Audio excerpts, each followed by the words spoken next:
দর্শক, আসন্ন টি-20 বিশ্বকাপ থেকে বাদ পড়ে দেশে ফিরল লিটন দাস। লিটন দাসের পরিবর্তে হিরোর বেশে বিশ্বকাপ খেলতে আমেরিকায় গেল ওপেনার এনামুল হক বিজয়। টি-20 বিশ্বকাপের জন্য এনামুল হক বিজয়কে রাখা হয়েছে, যদি লিটনের কোনো ক্রাইসিস হয়। ওয়ার্ল্ড কাপে যাচ্ছে, এটাই বড় আমার জীবনের জন্য।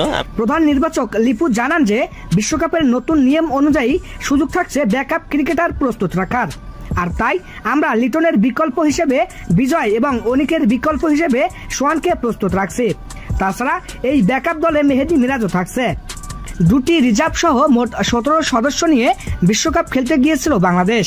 তবে যুক্তরাষ্ট্রের কাছে সিরিজ হারের পর কোচদের মন থেকে বিদায় নেন শান্ত ও লিটন দাস। ইনজুরি নিয়ে দলের বাজে ফর্মের কথা মাথায় রেখে 6 টাইগার ক্রিকেটারকে রিজার্ভ হিসেবে প্রস্তুত করা হচ্ছে। শনিবার 25শে মে মিরপুরে এমন তথ্য পান টাইগারদের প্রধান নির্বাচক গাজী আশরাফ হোসেন লিপ্পু। বিশ্বকাপের ব্যাকআপ হিসেবে ঢাকায় টাইগার ক্রিকেটারদের সঙ্গে আলাদাভাবে প্রস্তুতি নিচ্ছেন এই 6 জন। তো দর্শক, লিটন দাসের পরিবর্তে বিশ্বকাপে এনামুল হক বিজয়ের সুযোগ কেমন চোখে দেখছেন আপনারা? জানিয়ে দিন আপনার মূল্যবান মতামত ভিডিওর কমেন্ট বক্সে।